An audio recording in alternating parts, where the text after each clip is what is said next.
Good morning সকলকে, আশা করি তোমরা সবাই ভালো আছো। কালকের কাশ্মীরের ঘটনাটা শুনে যে কি খারাপ লাগছে, হুট করে একটা ট্যুরিস্ট স্পটে যে এইভাবে কাউকে হত্যা করা যেতে পারে আমি ভেবেও অবাক হয়ে যাচ্ছি। মনুষ্যত্ববোধটা মনে হয় কোথাও হারিয়ে গেছে, কিন্তু এরই নাম জীবন, আমাদের জীবনের পথে এগিয়ে যেতে হবে। ব্রেকফাস্ট করতে নেমে আমি আর শৈবাল ডিমের কম্পিটিশন করছি, কে আগে ডিমের খোলাটাকে ছাড়াতে পারবে।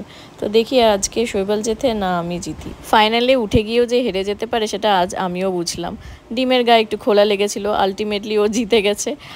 তারপর ব্রেকফাস্টটা সেরে নিয়ে স্নান করে নিলাম আর ভিজে জামা প্যান্টগুলোকে মেলে দিলাম। আর আরেকজনকে দেখো রেডি টেডি হয়ে। কোথায় যাচ্ছ? কাজে যাচ্ছি।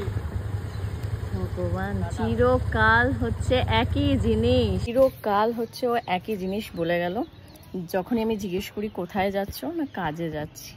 ওর কাজটা আর কিছু না, কিন্তু আড্ডা। আজকে আমাদের সবার ইচ্ছা হয়েছে লাঞ্চটা আমরা একটা রেস্টুরেন্টে করব, যেটার নাম হচ্ছে রাজনন্দিনী। তো তার জন্য আমরা রেডি হয়ে বেরিয়ে পড়লাম সপরিবারে।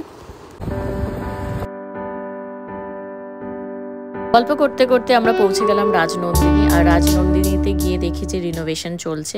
ব্যাঙ্কোয়েটের, ওদের যে ব্যাঙ্কোয়েটটা আছে সেখানেই হচ্ছে খাওয়া দাওয়ার অ্যারেঞ্জমেন্ট করেছে। আর আমরা এদিকে খাবার নিয়ে নিয়েছি, ড্রামস্টিক, রেশমি কাবাব, চিলি মাশরুম আর বিরিয়ানি এবং চিকেন টিক্কা মশালা। এরপর অপেক্ষা করছি টুটি ফুটির জন্য। টুটি ফুটিটা খেতে খুব সুন্দর ছিল। খাওয়া দাওয়া করে তারপরে বেরিয়ে পড়লাম আমি আর শৈবাল একটু কেনাকাটা করতে হাবড়া বাজারে। সবটা আমি পাইনি, খুঁজছি আমি আর না। হ্যাঁ, চুরি বলেছে, চুরি পেয়েছি না, চুরি সব বলছে, যা বলেছে, যা আমি বলেছি তাই কিনে দিয়েছে, কিন্তু আমি এখনো অনেক কিছু পাইনি।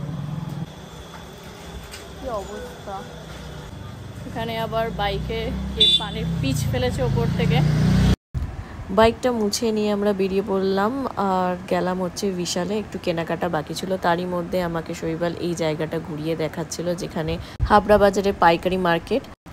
এসে পৌঁছে গেছি আমরা হাবড়া সিটি সেন্টারে, যেখানে বিশাল আছে। আর কেনাকাটা করে নিয়ে দেখলাম যে এখানে একটা কিছুদিন পরে, হয়তো এখনো সময় লাগবে, সিনেমা হলও খুলছে। কতজন আমার সঙ্গপঙ্গ আসবে! হ্যাঁ, ও বাবা, হ্যাঁ, উঠে উঠে খাচ্ছে। এনে তুই নে।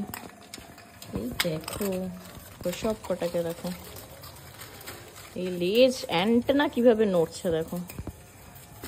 যাও এবার গিয়ে রেস্ট নাও, যাও, আর অ্যান্টেনা নাড়িও না। এদেরকে মানে যখনই সময় পাই চেষ্টা করি প্রতিদিনই খাওয়ানো। চলো আজকের জন্য এতটাই। আমার ভিডিও ভালো লেগে থাকলে please like, share and subscribe করে দিও।